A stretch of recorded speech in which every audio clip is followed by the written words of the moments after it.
Inilah kisah balas dendam elegan seorang pewaris konglomerat yang dikhianati suaminya sendiri. Pria sederhana yang pernah ia selamatkan dari kemiskinan namun tega berselingkuh dengan sekretaris cantik demi harta. Dari cinta yang berakhir luka, Aruna Wibisono bangkit sebagai ratu bisnis yang tak tergoyahkan, merebut kembali tahta perusahaan dan menjatuhkan pengkhianatnya hingga kembali terpuruk di titik terendah. Cerita ini penuh intrik kekuasaan, pengkhianatan cinta, kekuatan perempuan, dan pembalasan yang mengguncang, membuktikan bahwa harga diri jauh lebih berharga daripada cinta buta. Namaku Aruna. Dalam mata banyak orang, aku adalah gadis paling beruntung di dunia ini, pewaris tunggal keluarga Wibisono, sebuah keluarga konglomerat yang namanya menguasai berbagai sektor bisnis di negeri ini. Dari properti, teknologi, hingga lini fashion mewah, semua berada di bawah naungan perusahaan kami. Sejak kecil, aku terbiasa hidup dikelilingi kemewahan. Rumah bak istana dengan pilar marmer yang menjulang, mobil-mobil mewah berjejer di garasi, dan pakaian rancangan desainer yang memenuhi lemariku. Namun, di balik semua kilau itu, ada bayangan yang menekan. Beban tanggung jawab yang harus kupikul sebagai satu-satunya penerus dinasti keluarga ini. Sejak usia 20 tahun, aku dipaksa untuk mulai ikut campur dalam rapat direksi, mempelajari laporan keuangan, dan mengenal kerasnya dunia bisnis. Ayahku selalu berkata, kekayaan ini bukan hadiah, Aruna. Ini tanggung jawab. Suatu hari nanti, semua ini akan ada di tanganmu. Ucapan itu terus terngiang di kepalaku, seperti mantra yang tak pernah bisa kuhindari. Ibuku, seorang wanita elegan yang dikenal dengan keanggunannya, lebih sering memandangku dengan ekspektasi tinggi dibanding kasih sayang. Dalam keluarga kami, kelembutan adalah kemewahan yang jarang diberikan. Aku tumbuh menjadi wanita yang kuat, atau setidaknya itulah topeng yang kutunjukkan pada dunia. Aku pintar, terlatih untuk memimpin dan mengambil keputusan. Namun di dalam hati, ada kekosongan yang sulit kuisi. Aku haus akan cinta yang tulus. Cinta yang tidak melihatku sebagai pewaris kekayaan, tapi sebagai seorang perempuan yang ingin dimengerti, dipeluk tanpa syarat. Sayangnya, semua lelaki yang mendekat padaku seakan selalu menatap angka di rekening keluarga kami, bukan hatiku. Hari itu, aku memutuskan untuk kabur sejenak dari hiruk-pikuk kota dan tekanan pekerjaan. Aku pergi sendirian ke sebuah desa di lereng gunung, tempat yang direkomendasikan salah satu stafku. Katanya, udara di sana segar, pemandangan sawahnya menenangkan, dan kehidupan berjalan dengan ritme yang lambat. Aku butuh itu.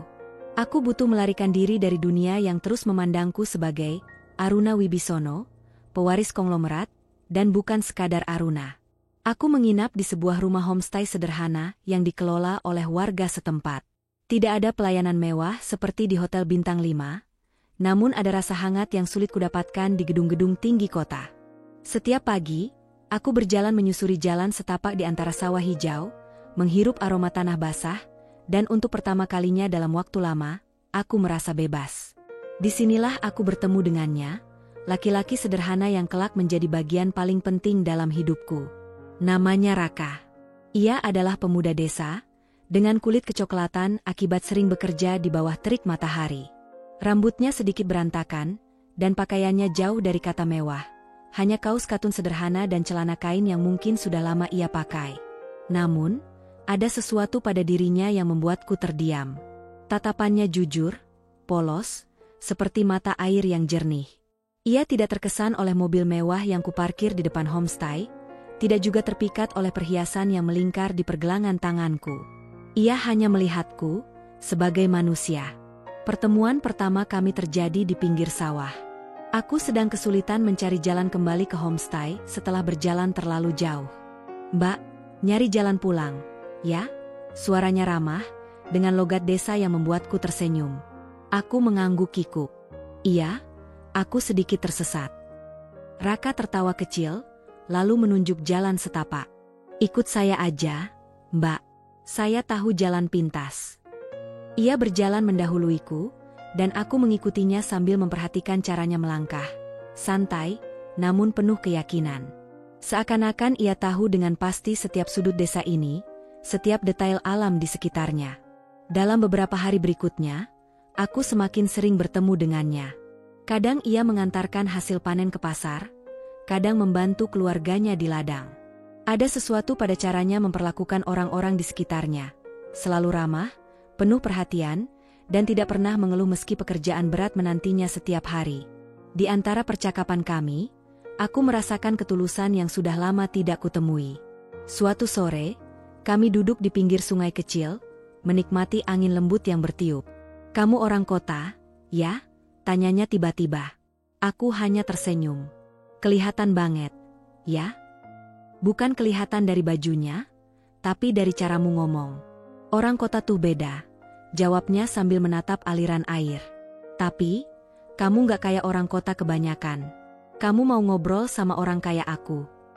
Aku menatapnya lama, hatiku terasa hangat. "Kenapa enggak? Kamu baik. Kamu bahkan nolong aku waktu tersesat." Ia mengangkat bahu, tersenyum polos. "Ya kalau orang butuh bantuan, ya dibantu. Itu aja."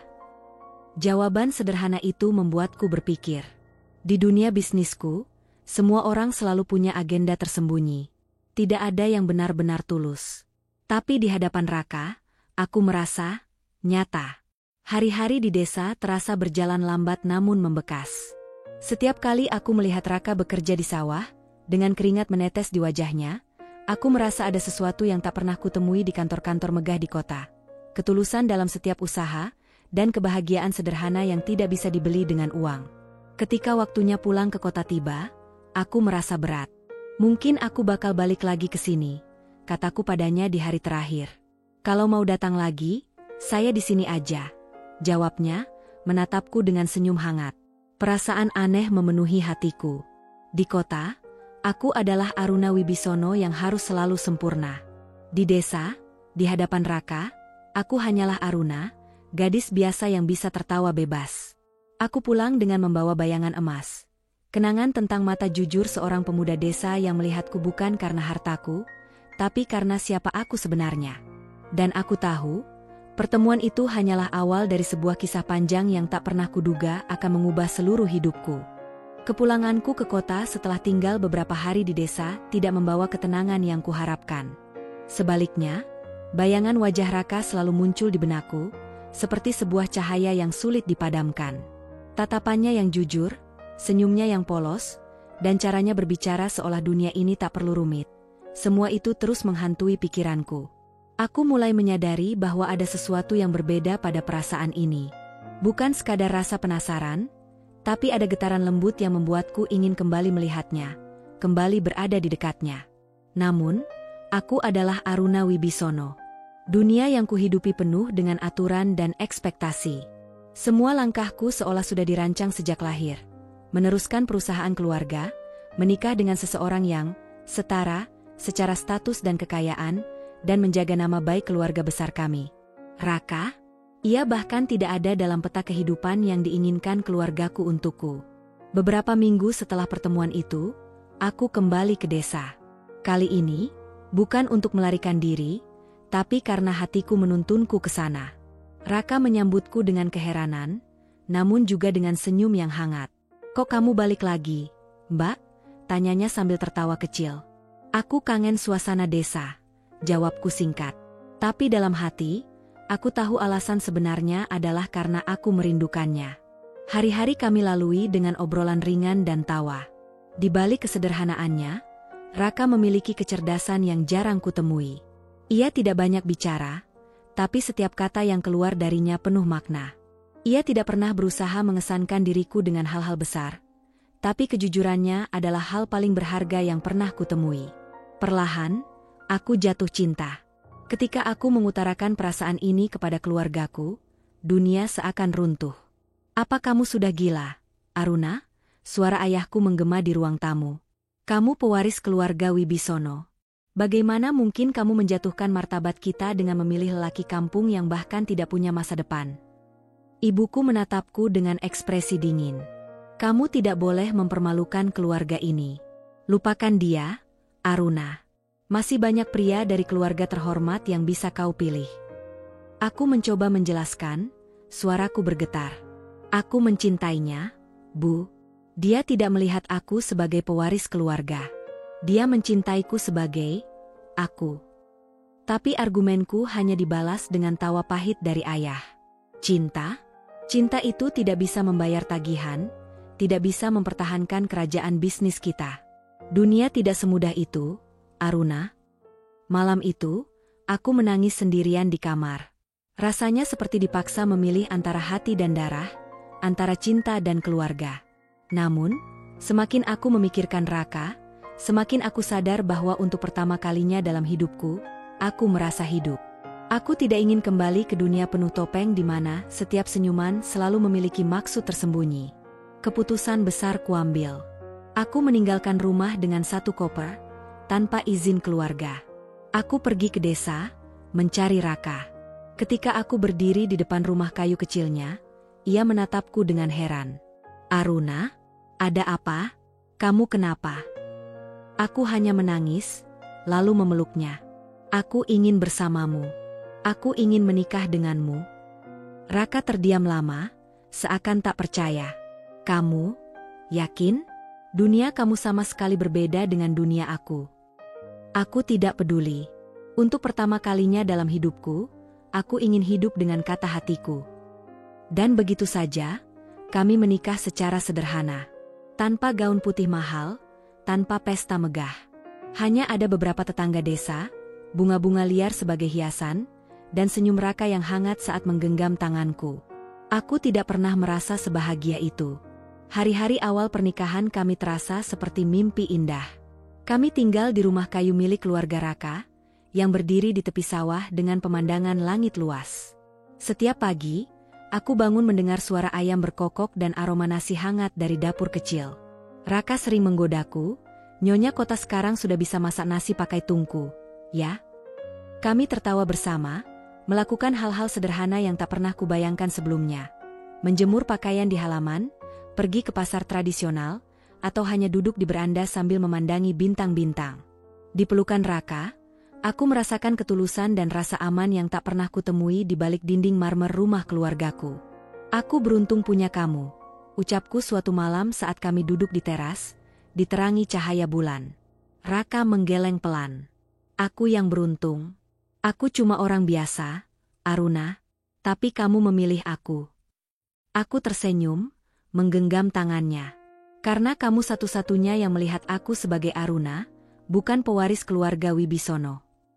Di hari-hari itu, aku benar-benar percaya bahwa aku telah menemukan cinta sejati. Namun, di balik kebahagiaan kami, aku tahu badai sedang menunggu di kejauhan. Keluargaku tidak akan diam begitu saja. Aku mulai menerima pesan-pesan dari paman, sepupu, bahkan sahabat lamaku yang mengingatkan bahwa aku sedang merusak masa depan. Ada gosip di media, berita yang memuat foto pernikahan sederhana kami dengan judul-judul sinis seperti pewaris konglomerat menikah dengan petani. Aku mencoba tidak peduli. Setiap kali aku merasa goyah, aku hanya perlu melihat mata Raka yang penuh keyakinan, dan aku merasa semua perjuangan ini layak dijalani. Tetapi, dalam diam, aku bertanya-tanya, apakah cinta saja cukup untuk melawan dunia yang penuh perbedaan ini? Kehidupan sederhana bersama Raka di desa terasa seperti mimpi yang menenangkan. Namun, aku tahu bahwa aku tidak bisa selamanya menghindar dari dunia bisnis yang telah diwariskan keluargaku. Perusahaan keluarga Wibisono adalah bagian dari diriku, entah aku menginginkannya atau tidak. Meski aku sudah meninggalkan rumah dan menolak jalan yang disusun orang tuaku, berita tentang perusahaan tetap sampai kepadaku. Aku adalah pewaris tunggal, aku tidak bisa sepenuhnya menutup mata. Suatu sore, ketika kami duduk di teras rumah, aku menceritakan tentang bisnis keluargaku kepada Raka. Perusahaan itu terlalu besar untuk dikelola sendirian, kataku sambil menatap langit yang mulai berwarna jingga. Aku ingin kamu ikut mengenalnya. Aku ingin kamu tumbuh bersama aku. Raka terdiam lama. Ia memandang sawah di kejauhan, seperti sedang menimbang sesuatu. Aruna, dunia kamu, itu bukan dunia aku. Aku cuma orang desa, aku nggak pernah mengurus perusahaan sebesar itu. Aku takut kalau aku nggak bisa. Aku tersenyum, menggenggam tangannya. Aku percaya sama kamu. Bukankah selama ini kamu mengajarkan aku arti kesederhanaan dan ketulusan? Aku yakin kamu juga bisa belajar memimpin, asal kamu mau mencoba. Matanya tampak ragu, tapi perlahan ia mengangguk. Kalau itu memang keinginan kamu, aku akan berusaha. Beberapa bulan kemudian, aku mulai membawa Raka ke kota. Aku mengenalkannya pada beberapa staf kunci perusahaan, juga pada manajer keuangan yang selama ini menjadi kepercayaanku. Awalnya, banyak tatapan sinis yang tertuju padanya. Mereka melihat Raka seperti anomali, pria kampung dengan kemeja sederhana, berdiri di tengah ruang rapat modern dengan layar presentasi besar. Namun, aku berdiri di sampingnya, menegaskan pada semua orang bahwa ia adalah suamiku, dan aku percaya padanya. Raka akan mulai belajar tentang bisnis keluarga, kataku tegas saat memperkenalkannya. Aku ingin kalian memperlakukannya dengan hormat, sama seperti kalian memperlakukan aku. Di awal, Raka tampak canggung. Ia tidak terbiasa mendengar istilah-istilah rumit seperti market share, divestasi, atau capital growth. Tapi aku melihat ketekunan dalam dirinya. Setiap malam, setelah kami kembali ke rumah, ia duduk membaca laporan keuangan dan catatan bisnis, sementara aku membantunya memahami konsep-konsep yang rumit. Jangan khawatir kalau kamu tidak mengerti semuanya sekaligus, kataku. Aku dulu juga butuh waktu lama untuk memahami dunia ini. Ia hanya tersenyum, matanya penuh semangat. Kalau ada kamu yang ngajarin, aku yakin bisa. Kepercayaan itu semakin besar seiring waktu. Aku bahkan mulai menyerahkan sebagian wewenang perusahaan padanya. Bukan bagian utama, tentu saja, tapi proyek-proyek kecil yang bisa ia kelola sendiri. Tujuanku sederhana. Aku ingin Raka berkembang, bukan hanya sebagai suami yang mencintaiku, tapi juga sebagai pasangan hidup yang bisa berjalan sejajar denganku dalam segala hal. Aku nggak mau kamu merasa rendah diri di hadapan keluargaku, kataku suatu malam saat kami berbaring di ranjang. Kamu punya potensi besar. Kamu cuma butuh percaya pada dirimu sendiri. Raka terdiam, lalu menarikku ke pelukannya. Aruna, kamu tahu nggak? Kamu satu-satunya orang yang pernah percaya sama aku seperti ini. Dulu aku cuma berpikir hidupku akan selalu di sawah, jadi petani seperti bapakku. Tapi kamu melihat sesuatu yang aku sendiri nggak lihat. Aku tersenyum, merasa hangat di dada. Karena aku mencintaimu. Dan cinta itu berarti percaya, Raka. Dari luar, kehidupan rumah tangga kami terlihat harmonis. Meski aku harus bolak-balik antara kota dan desa, kami selalu menyempatkan waktu untuk bersama. Setiap akhir pekan, kami kembali ke rumah kayu di desa, menikmati malam penuh bintang sambil minum teh hangat.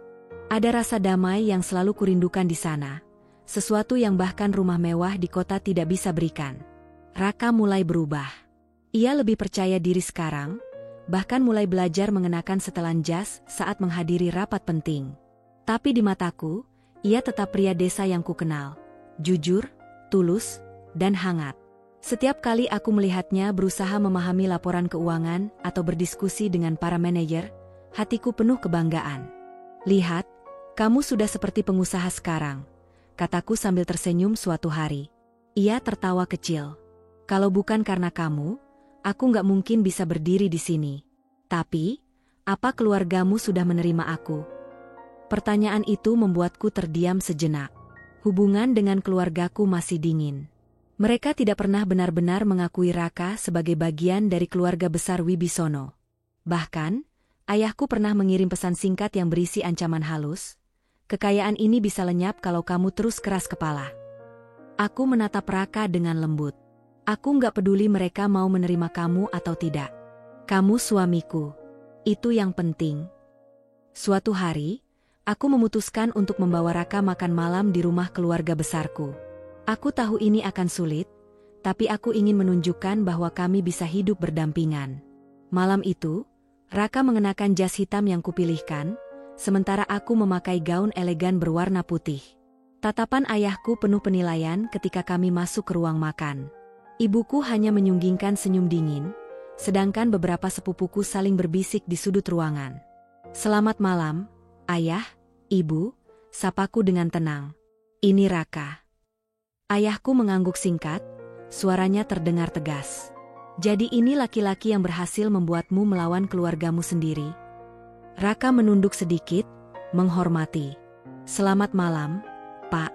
Saya hanya ingin membahagiakan Aruna. Aku menggenggam tangannya di bawah meja, memberinya kekuatan.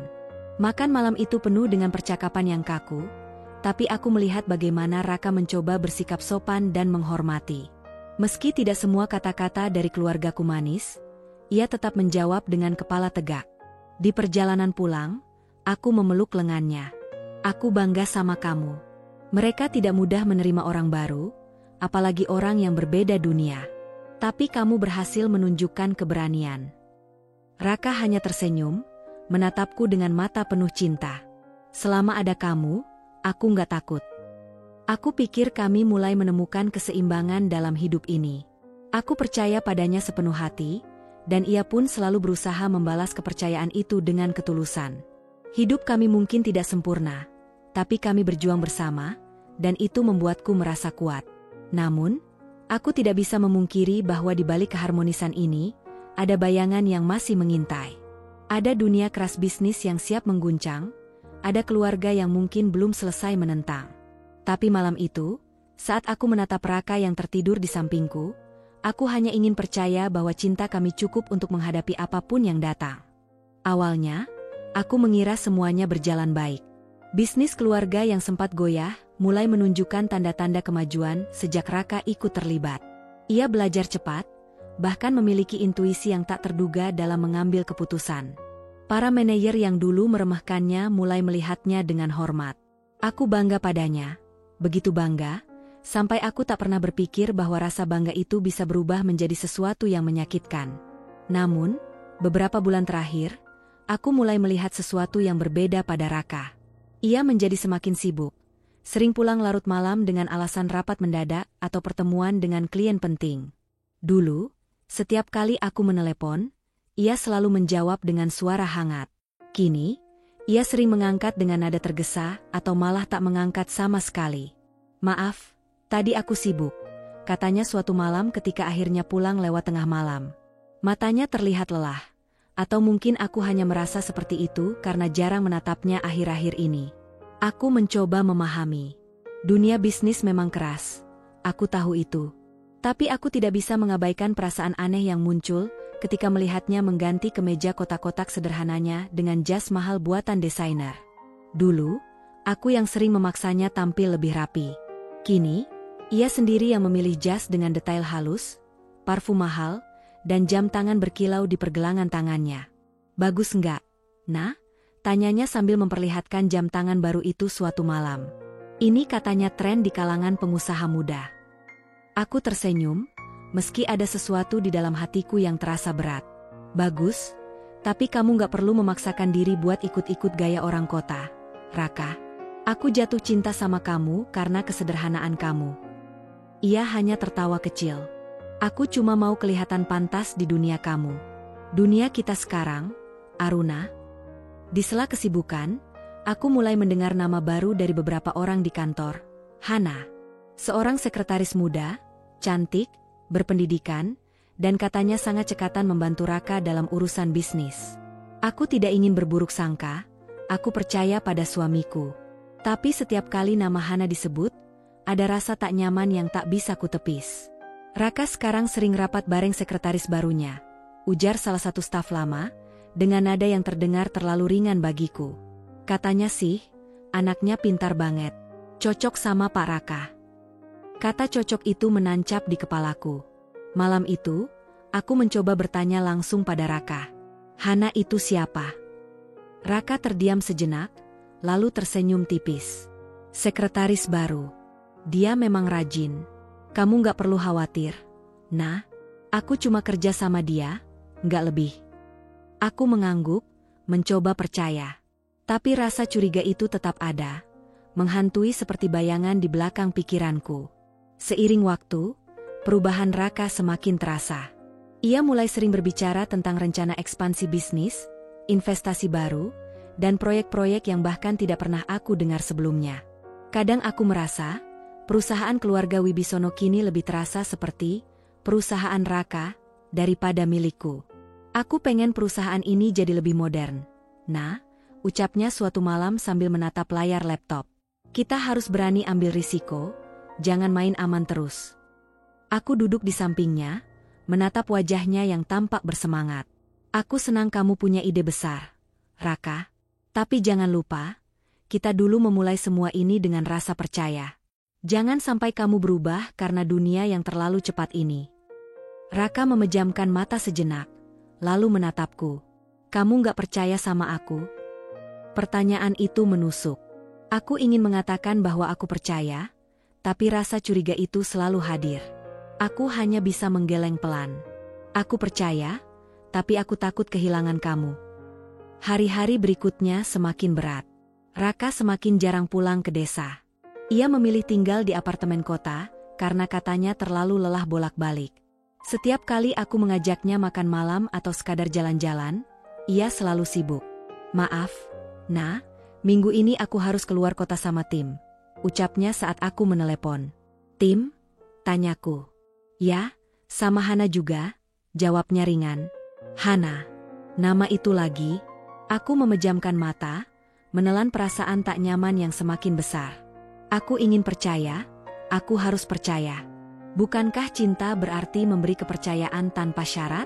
Tapi setiap kali aku melihat foto-foto rapat di media sosial perusahaan, selalu ada Hana berdiri tidak jauh dari Raka, dengan senyum yang, entah kenapa terasa mengganggu. Suatu malam, aku memutuskan untuk datang ke kantor tanpa memberitahu Raka. Aku hanya ingin memberikan kejutan, sekaligus meyakinkan diriku sendiri bahwa semua ini hanya prasangka. Namun, saat aku tiba di kantor, suasana sudah sepi. Hanya ada beberapa karyawan yang sedang lembur. Aku mendengar suara tawa dari ruang rapat. Pintu sedikit terbuka, dan di dalamnya aku melihat Raka sedang duduk bersama Hana. Mereka tertawa, entah tentang apa.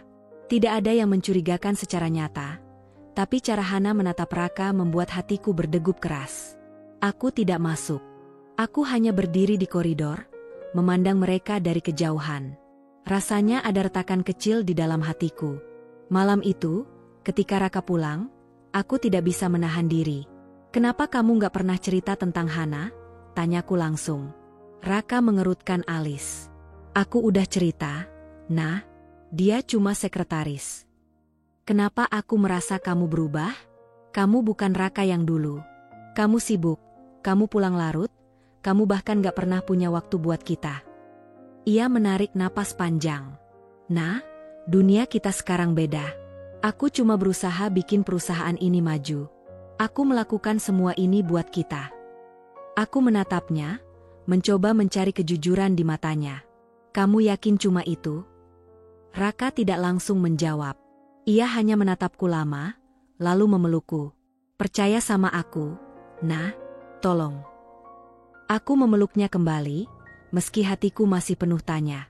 Malam itu aku tidak bisa tidur. Aku menatap langit-langit kamar, mencoba menenangkan pikiran. Aku ingin percaya pada cinta kami, pada Raka yang dulu memelukku dengan penuh ketulusan.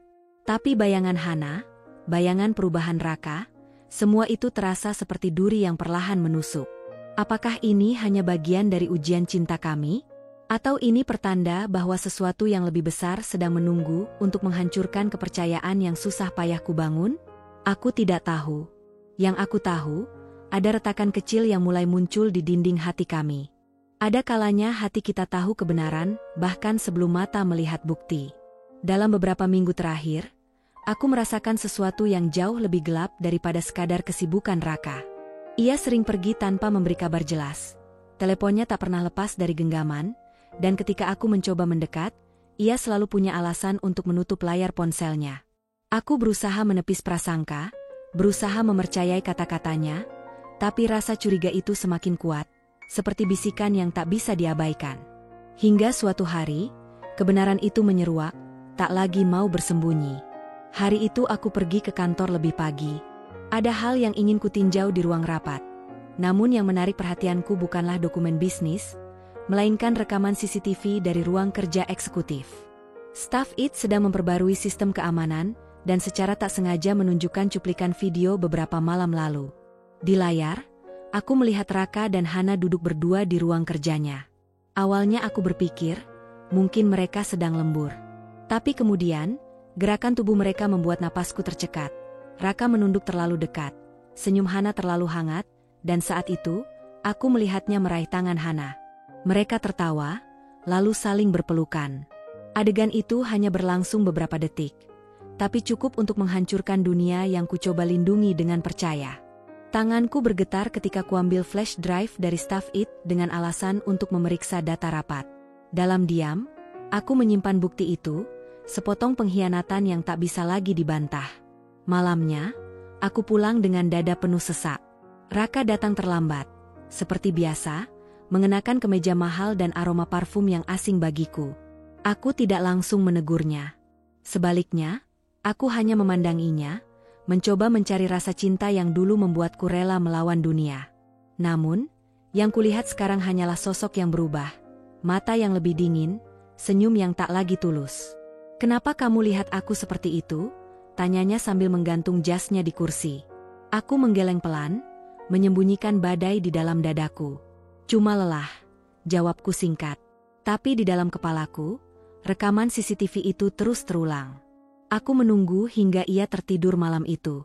Lalu aku diam-diam membuka ponselnya, sesuatu yang dulu tak pernah terpikir kulakukan. Dengan hati berdebar, aku menemukan pesan-pesan singkat antara dia dan Hana, kata-kata yang terlalu manis untuk seorang atasan dan sekretaris. "Kamu bikin aku nggak bisa berhenti mikirin kamu, Han. Besok jangan lupa meeting kita di hotel, ya? Aku kangen." Tanganku gemetar saat membaca kata-kata itu. Air mata mengalir tanpa bisa kucegah. Semua kepercayaan yang kubangun dengan susah payah runtuh dalam sekejap. Keesokan harinya, aku memanggil salah satu auditor kepercayaan perusahaan. Dari laporan yang kuterima, aku mengetahui sesuatu yang lebih mengejutkan. Raka menggunakan dana perusahaan untuk membiayai gaya hidupnya, membeli mobil sport baru, menginap di hotel mewah, bahkan mentransfer sejumlah uang ke rekening Hana. Semua atas nama biaya operasional bisnis. Darahku mendidih. Ini bukan hanya tentang pengkhianatan cinta. Ini adalah pengkhianatan terhadap kepercayaan dan warisan keluargaku. Aku bodoh, bisikku pada diriku sendiri di depan cermin. Aku memberikan segalanya padamu, Raka. Cinta, kepercayaan, bahkan kekuasaan. Dan kau membalasnya begini. Aku memutuskan untuk menghadapi Raka malam itu. Saat ia pulang, aku sudah menunggu di ruang tamu, dengan rekaman CCTV di layar laptop dan beberapa salinan bukti transfer ilegal di meja. "Duduk," kataku tegas. Ia terkejut melihat ekspresi wajahku. "Ada apa, Nah? Kamu kenapa?" Aku menatapnya lurus, tanpa senyum. "Kamu tanya aku kenapa? Lihat ini, Raka." Aku memutar rekaman CCTV. Wajahnya langsung pucat, bibirnya terbuka tapi tak ada kata yang keluar. "Berapa lama?" tanyaku dengan suara serak. "Berapa lama kamu mengkhianati aku? Mengkhianati cinta kita?" "Nah, aku bisa jelaskan," katanya terbata. "Jelaskan?" suaraku meninggi. "Jelaskan apa? Bahwa kamu tidur dengan sekretarismu? Bahwa kamu pakai uang perusahaan untuk memuaskan nafsu dan gaya hidupmu?" Ia mencoba mendekat, tapi aku mundur. "Aku mencintai kamu, Aruna. Aku kelelahan. Hana cuma..." "Diam," bentakku. Air mata jatuh di pipi, tapi aku tak peduli. "Jangan sebut nama dia di depanku. Kamu pikir aku nggak cukup? Kamu pikir cinta aku nggak cukup?" Raka terdiam. Wajahnya penuh rasa bersalah. Tapi bagianku yang patah sudah terlalu dalam untuk bisa diobati oleh permintaan maaf. Malam itu aku memutuskan satu hal. Aku tidak akan lagi menjadi perempuan bodoh yang hidup di bawah bayangan pengkhianatan. Aku adalah Aruna Wibisono, pewaris tunggal perusahaan besar. Aku yang membangkitkan Raka dari kehidupan sederhana, dan aku juga yang akan merebut kembali segalanya yang menjadi hakku. "Mulai besok, kamu keluar dari perusahaan," kataku tegas, dingin seperti baja. "Semua wewenangmu akan dicabut. Jangan pernah berpikir kamu bisa mengendalikan aku lagi. Aruna, tolong, jangan lakukan ini. Aku menatapnya dengan mata yang penuh amarah. "Kamu sudah menghancurkan sesuatu yang jauh lebih berharga daripada perusahaan, Raka. Kamu sudah menghancurkan aku." Keesokan harinya, aku mengadakan rapat darurat dengan direksi. Aku membeberkan bukti penyalahgunaan dana yang dilakukan Raka. Tak ada satupun yang berani membela dirinya, bahkan orang-orang yang dulu menyanjungnya. Dalam waktu kurang dari 24 jam, semua aksesnya ke perusahaan diblokir. Raka mencoba meneleponku berkali-kali, tapi aku tidak menjawab. Aku tidak bisa mendengar suaranya tanpa merasa marah. Luka ini terlalu dalam, terlalu panas untuk diobati dengan kata-kata manis. Malam itu, aku berdiri di balkon apartemen, menatap gemerlap kota yang dulu kuanggap indah. Angin malam menyapu wajahku, tapi hati ini tetap terasa sesak. Aku berjanji pada diriku sendiri, aku akan merebut kembali segalanya. Bukan hanya kekuasaan dan perusahaan, tapi juga harga diriku yang sempat hilang karena cinta buta. Raka mungkin telah menorehkan luka yang dalam, tapi aku tidak akan hancur. Aku akan bangkit, lebih kuat dari sebelumnya. Dan jika dia pikir aku akan menangis dan menyerah, maka ia salah besar. Karena mulai saat ini, perang baru telah dimulai. Pagi itu, untuk pertama kalinya setelah sekian lama, aku kembali melangkah ke gedung pusat perusahaan dengan kepala tegak. Tatapan karyawan yang dulu penuh tanda tanya kini berubah menjadi kagum dan hormat. Mereka melihatku bukan hanya sebagai pewaris tunggal keluarga Wibisono, tapi sebagai pemimpin sejati yang kembali merebut tahtanya. Aku mengenakan setelan jas berwarna hitam elegan dengan kemeja putih gading. Rambutku kuikat rapi ke belakang, memancarkan aura tegas yang tak mengenal kompromi. Sejak malam pengkhianatan itu, aku berjanji pada diriku sendiri, tidak ada lagi air mata. Yang ada hanyalah langkah dingin dan perhitungan matang. Langkah pertama adalah membersihkan nama dan wibawa perusahaan yang sempat ternodai oleh Raka. Bersama tim audit internal, aku membeberkan bukti penyalahgunaan dana yang dilakukan Raka secara sistematis. Aku memaparkan semuanya dalam rapat dewan direksi, tanpa satupun celah bagi Raka untuk membela diri. Perusahaan ini bukan mainan, kataku dengan suara tegas di depan para direktur senior. Saya tahu saya pernah salah dengan memberikan wewenang berlebihan pada seseorang yang saya cintai. Tapi mulai hari ini, perusahaan ini akan kembali dipimpin dengan tangan yang benar. Tangan saya. Suasana ruangan rapat hening, tapi dari mata-mata yang menatapku, aku tahu mereka mendukungku sepenuh hati. Beberapa dari mereka bahkan menundukkan kepala sebagai tanda hormat. Sejak ayahku meninggal, mungkin ini pertama kalinya mereka melihat sisi Aruna Wibisono yang sejati, bukan hanya sebagai putri konglomerat, tapi sebagai seorang pemimpin yang siap berperang demi mempertahankan warisan keluarganya. Raka tentu tidak tinggal diam. Ia mencoba mendekati beberapa anggota direksi, bahkan mengirim pesan pada beberapa investor untuk membela dirinya. Tapi aku sudah lebih dulu mengunci semua jalur kekuasaan yang pernah kuberikan padanya. Semua akses finansialnya ke perusahaanku blokir. Kontrak-kontrak yang ditandatangani olehnya tanpa persetujuanku aku batalkan secara legal dengan alasan penyalahgunaan kewenangan. Ketika Raka akhirnya muncul di depan pintu kantorku, wajahnya terlihat penuh kemarahan bercampur putus asa. "Aruna, kita bisa bicara baik-baik," katanya sambil mengetuk meja kerjaku. "Ini bukan cuma perusahaanmu, ini juga hasil kerja keras aku." Aku menatapnya dingin. "Kerja kerasmu dengan mencuri uang perusahaan dan menghabiskannya bersama perempuan itu."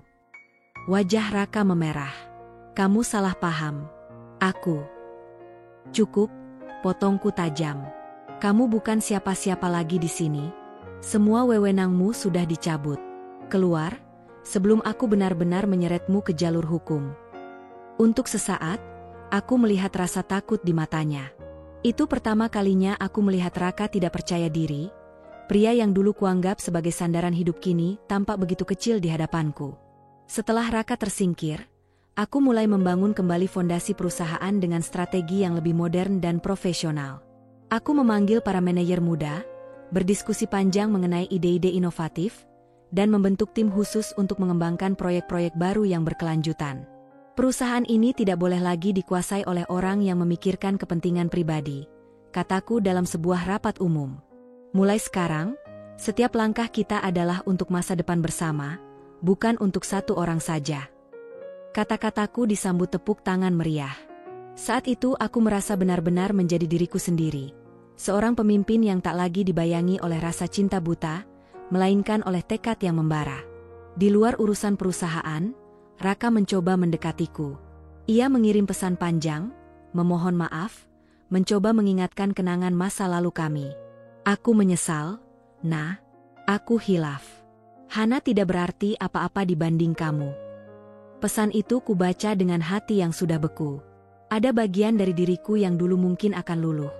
Tapi luka yang ia tinggalkan terlalu dalam. Ia bukan lagi pria yang kukenal saat pertama kali aku jatuh cinta. Aku tidak membalas. Aku tahu Raka mulai ketakutan.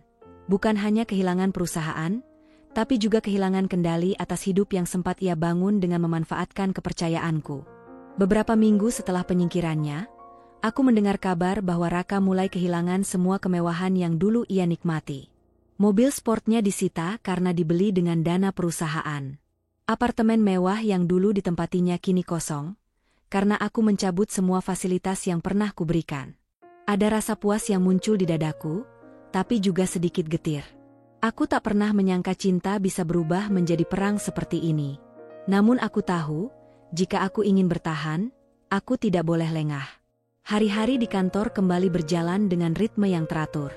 Aku mulai memimpin setiap rapat strategis dengan kepala dingin. Setiap keputusan kuambil dengan penuh perhitungan, tak lagi mudah percaya pada siapapun. Para direksi semakin menghormatiku, bukan hanya karena posisiku sebagai pewaris keluarga, tapi karena aku membuktikan kompetensi yang sesungguhnya. Di sebuah pertemuan dengan investor asing, aku berdiri dengan penuh percaya diri, memaparkan visi masa depan perusahaan. Kami percaya pada inovasi, keberlanjutan, dan integritas, kataku. Kami pernah tersandung, tapi kami belajar, dan sekarang kami bangkit dengan lebih kuat. Para investor tersenyum puas. Saat itu aku tahu, Ratu sudah kembali menduduki tahtanya. Malam itu, ketika aku menatap bayangan diriku di jendela apartemen, aku merasa seperti melihat sosok baru. Aruna yang dulu lembut dan mudah percaya sudah berubah. Kini aku adalah seorang perempuan yang ditempa oleh pengkhianatan dan rasa sakit, tapi juga diperkuat oleh tekad dan kecerdasan. Aku tidak akan pernah lagi membiarkan siapapun mengendalikan hidupku, bisikku pada bayangan itu. Aku tahu Raka mungkin masih akan mencoba kembali, mungkin dengan penyesalan, mungkin dengan amarah. Tapi apapun yang ia lakukan, aku sudah siap. Karena kini aku bukan lagi sekadar pewaris yang berlindung di balik nama besar keluarga. Aku adalah ratu di medan perangku sendiri. Keputusan itu kutulis di atas kertas dengan tangan yang tidak lagi bergetar, gugatan cerai. Tidak ada lagi ruang untuk ragu, tidak ada lagi celah untuk memberi maaf. Cinta yang pernah kubela habis-habisan kini hanya tinggal puing-puing, dan aku tak ingin mengais serpihannya. Raka mungkin dulu pernah berarti, tapi setelah semua luka, aku tak lagi mengenali pria yang pernah kucintai. Maka dengan napas panjang, aku berkata pada diriku sendiri, ini bukan akhir hidupku. Ini adalah awal dari babak baru, di mana aku memilih diriku sendiri. Pengacara yang kutunjuk adalah seseorang yang terkenal dingin, tegas, dan tak pernah kalah dalam persidangan perceraian. Kita bisa tuntut balik semua aset yang secara legal masih atas nama perusahaan Anda, Bu Aruna, kata pengacaraku. Jika Anda mau, kita bahkan bisa menuntut ganti rugi atas penyalahgunaan dana. Aku hanya mengangguk. Lakukan apapun yang perlu dilakukan. Aku hanya punya satu permintaan, jangan beri dia celah untuk bermain drama di pengadilan. Pengacaraku tersenyum tipis, seperti seorang jenderal yang sudah melihat kemenangan di depan mata. Surat gugatan itu dilayangkan seminggu kemudian. Aku tahu Raka menerima surat itu karena malamnya ia menelponku puluhan kali, meninggalkan pesan suara penuh rengekan dan teriakan. Aruna, kita bisa bicara. Jangan lakukan ini. Aku menyesal. Kita bisa perbaiki semuanya. Aku butuh kamu. Aku mendengarkan pesan-pesan itu dengan wajah tanpa ekspresi. Aku sudah terlalu hancur untuk kembali mendengarkan janji manisnya. Aku menutup ponsel, tak ada lagi keinginan untuk mendengarnya memohon. Hari sidang pertama tiba. Gedung pengadilan penuh dengan wartawan, karena statusku sebagai pewaris tunggal keluarga konglomerat, selalu menarik perhatian media. Aku datang dengan pakaian serba putih, putih yang melambangkan akhir sekaligus kebebasan. Di sampingku, pengacaraku berjalan penuh percaya diri. Raka duduk di kursi tergugat, wajahnya kusut dan lebih tua dari usianya. Tatapannya mencariku, berharap aku akan menoleh, Tapi aku menatap lurus ke depan. Tidak ada lagi cinta. Tidak ada lagi air mata. Bu Aruna, suara hakim terdengar. Apakah Anda yakin ingin melanjutkan gugatan perceraian ini? Aku yakin, Yang Mulia, jawabku lantang, tanpa sedikit pun keraguan. Raka segera berdiri, suaranya parau. Nah, dengarkan aku. Aku salah, aku hilaf. Jangan hancurkan pernikahan kita. Aku menatapnya untuk pertama kali hari itu. Tatapanku dingin, seperti es yang tak akan mencair. Raka, pernikahan kita sudah hancur jauh sebelum surat gugatan ini. Kamu sendiri yang menghancurkannya. Ia terdiam, tersungkur di kursinya. Semua orang di ruang sidang terdiam. Aku bisa merasakan banyak pasang mata yang mengamatiku, tapi aku tak peduli. Ini bukan lagi tentang pandangan orang. Ini tentang memulihkan harga diriku. Sidang berjalan selama beberapa minggu. Raka mencoba menunda dengan alasan ingin berdamai, tapi aku sudah menutup semua pintu. Tidak ada negosiasi, tidak ada tawar-menawar. Semua harta yang pernah kuserahkan padanya satu persatu kugarap balik melalui jalur hukum. Mobil sport, apartemen mewah, bahkan saham kecil yang sempat kutitipkan atas namanya, semua kembali padaku. Pengacaraku bekerja dengan sangat rapi. Setiap bukti pengkhianatan Raka, mulai dari rekaman CCTV hingga bukti transfer dana ke Hana, dipaparkan di depan hakim. Tidak ada ruang bagi Raka untuk membela diri. Dengan ini, pengadilan menyatakan bahwa hak atas seluruh aset bersama dikembalikan sepenuhnya kepada penggugat, Ibu Aruna Wibisono, ucap hakim pada sidang terakhir. Perceraian ini resmi dikabulkan. Saat palu hakim diketukkan, aku menarik napas dalam-dalam. Rasanya seperti beban yang selama ini menghimpit dadaku tiba-tiba terangkat. Akhirnya aku bebas. Raka mencoba mengejarku ketika aku berjalan keluar dari ruang sidang. Aruna, tolong dengarkan aku, katanya dengan suara putus asa. Tangannya terulur, seolah masih berharap bisa menyentuh hatiku. Aku berhenti sejenak, menatapnya. Di depan banyak orang, aku berkata dengan suara tenang namun tajam, cinta itu butuh kepercayaan, Raka. Dan kamu sudah menghancurkannya. Kita sudah selesai. Lalu aku berjalan pergi tanpa menoleh lagi. Untuk pertama kalinya, aku merasa benar-benar tidak lagi terikat padanya. Tidak ada amarah yang tersisa, tidak ada kesedihan. Hanya ketenangan yang aneh, seperti setelah badai besar berlalu. Beberapa hari setelah perceraian, kabar tentang Raka tersebar di media. Ia kini hidup di sebuah rumah kontrakan kecil, karena semua kemewahan yang dulu kumiliki telah kutarik kembali. Hana, perempuan yang pernah bersamanya, dikabarkan meninggalkannya begitu Raka kehilangan segalanya. Akhirnya dia kembali seperti dulu, ucapku pada diriku sendiri saat membaca berita di layar ponsel. Seperti sebelum aku memungutnya dari kesederhanaannya. Bukan rasa puas yang kurasakan, melainkan semacam kesadaran pahit bahwa hidup memang selalu mengajarkan kita dengan cara paling keras. Malam itu aku duduk di balkon apartemenku, memandangi kota yang gemerlap. Untuk pertama kalinya setelah sekian lama, aku merasa ringan. Tidak ada lagi ketakutan kehilangan, tidak ada lagi rasa sakit karena dikhianati. Aku menghirup udara malam yang sejuk, seolah udara itu membawa aroma kebebasan. Aku tersenyum tipis. Aku bukan lagi perempuan yang sama, gumamku. Aku adalah diriku sendiri. Dan aku akan bangkit, lebih kuat dari sebelumnya. Esok harinya, aku kembali ke kantor dengan semangat baru. Para direksi menyambutku dengan penuh hormat. Mereka tahu bahwa Aruna Wibisono yang sekarang bukan sekadar pewaris kaya raya, tapi seorang pemimpin yang sudah melalui badai dan keluar lebih tangguh dari sebelumnya. Kita akan memulai proyek baru, kataku pada rapat pagi itu. Proyek yang akan membuktikan bahwa perusahaan ini bisa bertahan tanpa harus bergantung pada siapapun. Semua orang mengangguk setuju. Dan di dalam hatiku, aku tahu bahwa perjalanan ini baru saja dimulai. Kabar tentang Raka mulai menyebar dari mulut ke mulut. Hidupnya yang dulu mewah kini tinggal cerita. Setelah semua asetnya kuseret kembali secara legal, ia hanya menyisakan beberapa pakaian dan uang tabungan kecil yang entah berapa lama bisa bertahan. Apartemen mewah tempat ia dan Hana dulu berpesta pora kini telah diambil alih, mobil sport yang dibelinya dengan dana perusahaan kini dijual di lelang, dan nama Raka nyaris menjadi bahan ejekan di kalangan pengusaha yang dulu menganggapnya orang beruntung. Hana, wanita yang dulu menjadi bayangan di antara kami, meninggalkannya begitu uang dan fasilitas habis. Kudengar Hana sekarang sudah bersama pria kaya lain yang lebih bodoh, atau lebih murah hati dari Raka. Ada bisik-bisik yang mengatakan Hana bahkan menertawakan Raka di belakangnya, menyebutnya laki-laki kampung yang tidak tahu diri. Aku tidak merasa iba. Ini adalah buah dari pohon yang ditanamnya sendiri. Suatu malam, ponselku bergetar dengan nama yang sudah lama kukunci dari hidupku, Raka. Pesan demi pesan masuk, isinya penuh dengan kata-kata putus asa. Nah, aku salah. Aku tidak punya apa-apa sekarang. Tolong beri aku kesempatan. Aku menyesal, aku hanya ingin bicara. Aku tahu aku tidak pantas, tapi aku mohon. Pesan-pesan itu kubaca dengan mata dingin. Aku tidak membalas. Apa gunanya berbicara dengan seseorang yang sudah mengkhianatiku? Aku bukan lagi Aruna yang lemah dan mudah luluh oleh kata-kata manis.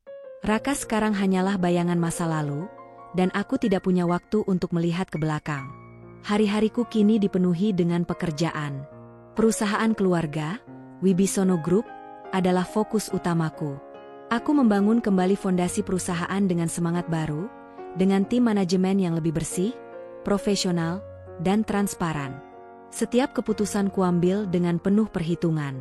Aku tidak ingin ada celah untuk kesalahan lagi, apalagi pengkhianatan. Aku ingin proyek energi terbarukan kita berjalan dalam 6 bulan, kataku dalam sebuah rapat. Kita akan menunjukkan bahwa Wibisono Group bukan hanya kuat, tapi juga visioner. Kita tidak hanya memikirkan keuntungan, tapi juga masa depan. Para direksi mengangguk setuju. Aku melihat rasa kagum di mata mereka, rasa hormat yang dulu mungkin hanya karena aku pewaris tunggal, sekarang lahir dari keyakinan bahwa aku benar-benar seorang pemimpin. Tapi di tengah kesibukan itu, bayangan masa lalu kadang masih berusaha menyelinap. Setiap kali aku melihat berita tentang seorang pengusaha yang jatuh karena pengkhianatan, aku merasa seperti melihat diriku sendiri di masa lalu. Naif, mudah percaya, dan terlalu larut dalam cinta. Aku tidak pernah menyesal mencintai Raka. Tapi aku menyesal karena dulu membiarkannya merusak kepercayaan diriku pada dunia. Namun, rasa sakit itu juga yang membentukku menjadi seperti sekarang. Lebih tangguh. Lebih berhati-hati. Suatu hari, ketika aku sedang berada di ruang kerja di lantai 30 gedung pusat perusahaan, resepsionis menghubungiku. Bu Aruna, ada seorang pria bernama Raka yang bersikeras ingin bertemu dengan Anda. Kami sudah menolak, tapi dia tetap menunggu di lobi. Aku terdiam sejenak. Hanya namanya saja sudah membuat kenangan lama berkelebat. Dengan napas panjang, aku menjawab, tolak dia lagi. Jika perlu, panggil keamanan. Aku tidak ingin melihatnya. Baik, Bu Aruna. Aku menutup telepon. Jantungku tidak lagi berdegup kencang seperti dulu. Tidak ada lagi rasa kasihan. Bagiku, Raka sudah mati. Yang ada sekarang hanyalah orang asing yang mencoba bertahan hidup dengan sisa-sisa kenangan. Beberapa hari kemudian, salah satu stafku memberitahu bahwa Raka terlihat di sekitar gedung kantor, duduk di bangku taman dekat area parkir. Seperti orang yang tersesat, ia duduk berjam-jam, seolah berharap bisa melihatku. Bu Aruna, apa kita perlu memanggil satpam untuk menjauhkan dia? Tanya staf itu. Aku hanya tersenyum tipis. Biarkan saja. Dia hanya bayangan masa lalu. Tidak ada yang perlu kutakuti darinya. Malam itu, ketika aku pulang ke apartemen, aku duduk di balkon dengan segelas anggur merah. Kota Jakarta terlihat seperti lautan cahaya yang tak pernah tidur. Di tengah hiruk-pikuk ini, aku merasa semakin yakin dengan keputusan yang kuambil. Aku menatap langit malam dan berkata pelan pada diriku sendiri, aku tidak akan lagi hidup dalam bayangan masa lalu. Masa depanku terlalu berharga untuk kuhabiskan dengan mengingat orang yang tidak pantas. Namun, ada kalanya rasa kosong itu datang, seperti lubang kecil yang menganga di sudut hati. Aku bukan robot. Ada bagian dari diriku yang dulu percaya pada cinta sejati, cinta yang kutemukan di mata Raka ketika pertama kali bertemu. Tetapi cinta itu kini hanyalah abu yang beterbangan, tak bisa kugenggam. Di tengah kesendirian, aku bertanya-tanya, bisakah aku mencintai lagi? Tapi aku menepis pikiran itu. Ada banyak hal yang lebih penting. Perusahaan, keluarga, dan diriku sendiri. Cinta bisa menunggu, jika memang takdir memberinya kesempatan. Suatu malam, aku menerima laporan keuangan terakhir dari proyek besar yang kujalankan. Laba perusahaan meningkat signifikan. Aku tersenyum puas. Aku telah membuktikan pada dunia, dan terutama pada diriku sendiri, bahwa aku bisa berdiri tanpa bergantung pada siapapun. Aku menutup laptop, menatap pantulan wajahku di kaca jendela. Aku tidak lagi sama seperti dulu. Dan aku tidak akan pernah kembali menjadi perempuan yang naif. Raka, di sisi lain, semakin hilang arah. Kabar terakhir yang kudengar, ia mencoba meminjam uang pada beberapa orang, bahkan bekerja serabutan untuk sekadar bertahan hidup. Ada rasa iba, mungkin, tapi aku tidak ingin terjebak dalam rasa kasihan yang bisa meruntuhkan bentengku sendiri. Bagiku, Raka hanyalah simbol dari masa lalu yang mengajarkanku harga kepercayaan, harga pengkhianatan, dan harga dari kebangkitan seorang perempuan. Hari itu aku baru saja keluar dari gedung kantor pusat setelah rapat panjang dengan para direksi. Matahari mulai turun ke ufuk barat, memantulkan cahaya oranye ke kaca-kaca gedung tinggi di sekitarku. Aku melangkah menuju mobil dengan kepala penuh rencana untuk masa depan perusahaan, ketika sebuah bayangan tiba-tiba menghadang langkahku. Raka. Ia berdiri di depan pintu mobilku dengan pakaian kusut, rambut berantakan, dan wajah yang tampak lebih tua dari terakhir kali kulihat. Matanya cekung, pipinya tirus, dan langkahnya goyah seperti seseorang yang kehilangan arah hidup. Tubuhnya tampak rapuh, jauh dari pria percaya diri yang dulu pernah kukagumi. Aruna, suaranya serak, nyaris seperti bisikan. Tolong, dengarkan aku.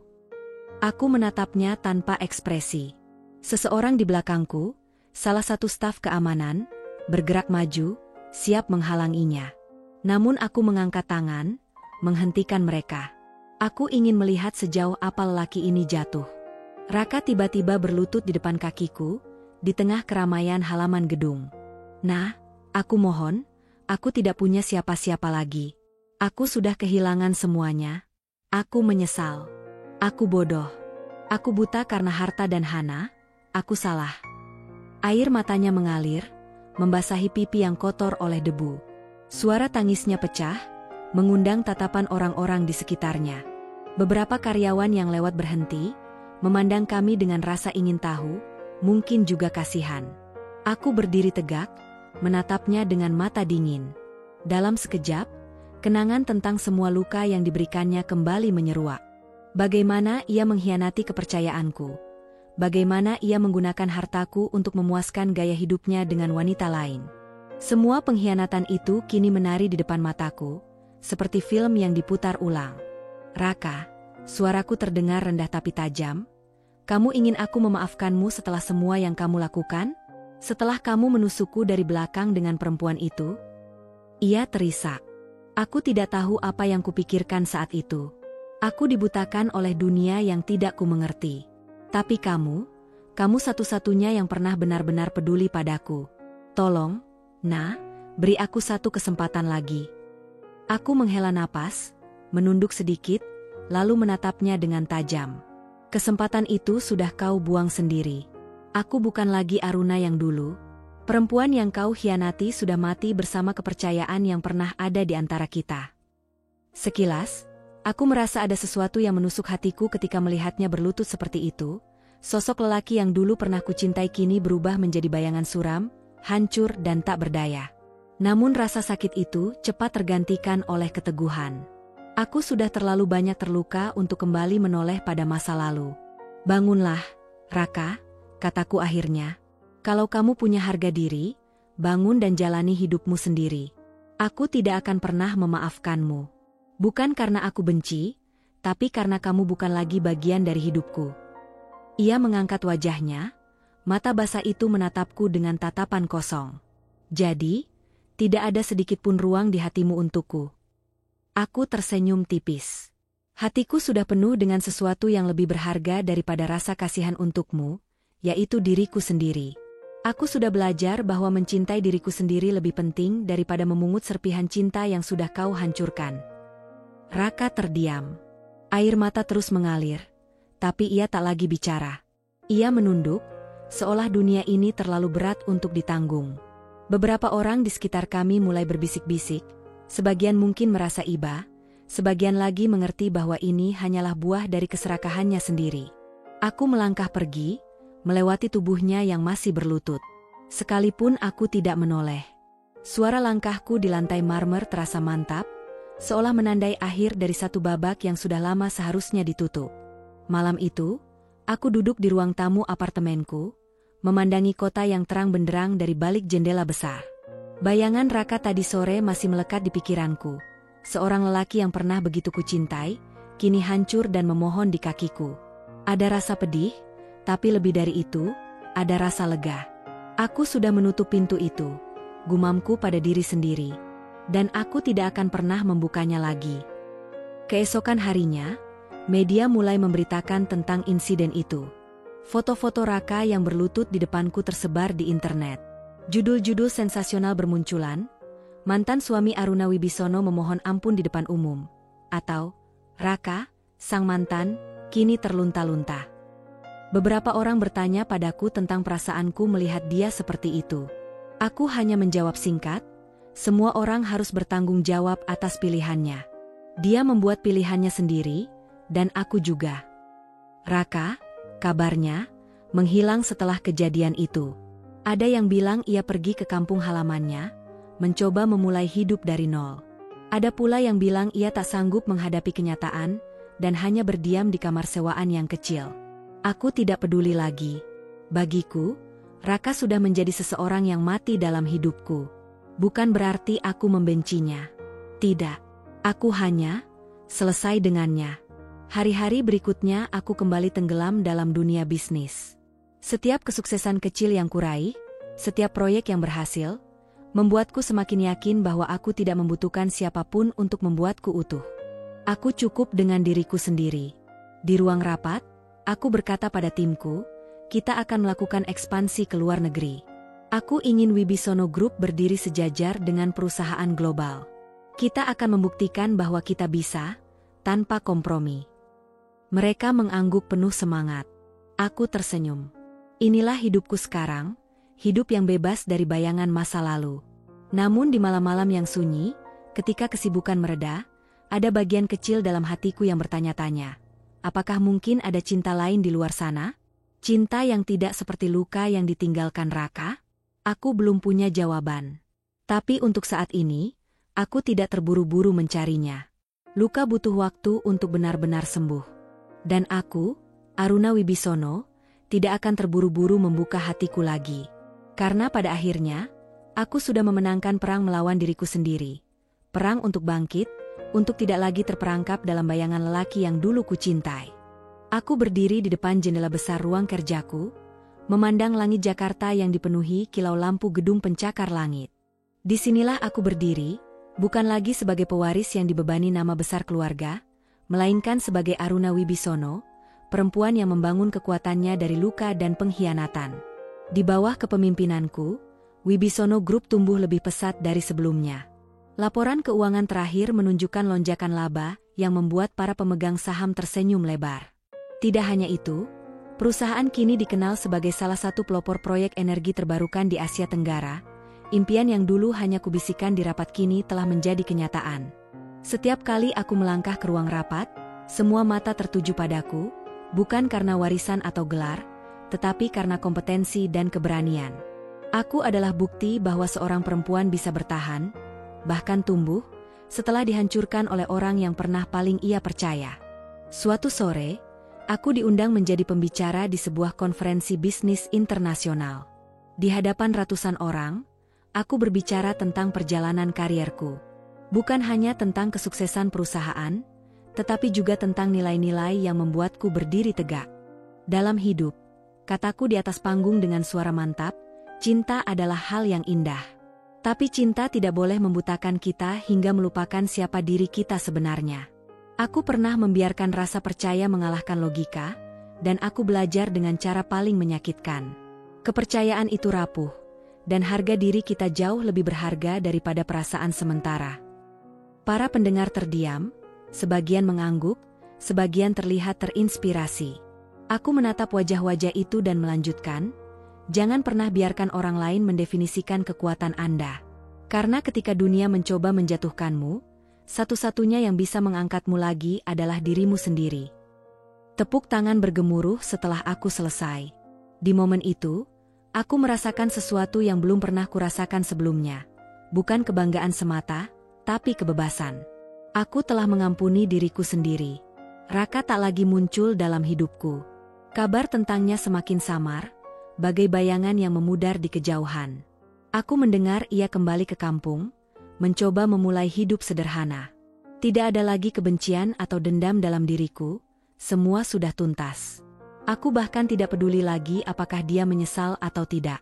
Balas dendamku bukan dengan menyakitinya, tapi dengan menjadi lebih hebat tanpa dia. Kini aku memahami bahwa semua luka yang kuterima adalah batu pijakan menuju versi terbaik dari diriku. Aku belajar bahwa cinta sejati dimulai dari cinta pada diri sendiri, menjaga harga diri, berdiri teguh saat dihancurkan, dan bangkit dengan kepala terangkat tinggi. Ada banyak pria kaya yang mencoba mendekatiku setelah perceraian, tetapi aku tidak terburu-buru membuka hati. Aku tidak lagi mencari seseorang untuk melengkapiku, karena aku sudah utuh. Jika suatu saat cinta datang, biarlah cinta itu menjadi pelengkap, bukan pusat hidupku. Malam itu, aku duduk di balkon apartemenku, memandang kota yang tak pernah tidur. Angin malam membelai rambutku, dan di sana, dalam keheningan, aku merasakan kedamaian. Tidak ada lagi rasa marah, tidak ada lagi bayangan masa lalu. Hanya ada aku, dengan diriku sendiri, dan masa depan yang masih panjang untuk kutaklukkan. Aku adalah ratu dalam hidupku sendiri, bisikku pada diri sendiri, dan tidak ada yang bisa menggoyahkanku lagi. Aku menutup buku catatan yang selama ini menjadi tempatku mencurahkan pikiran. Halaman terakhir kuberi judul, Harga Diri dan Pembalasan yang Elegan. Di sana kutulis pesan terakhir untuk diriku dan, mungkin, untuk siapa saja yang suatu hari membaca kisahku. Jangan pernah memberikan seluruh kendali atas hidupmu pada orang lain.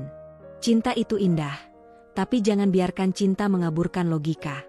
Jika seseorang mengkhianatimu, jangan biarkan luka itu mematahkanmu.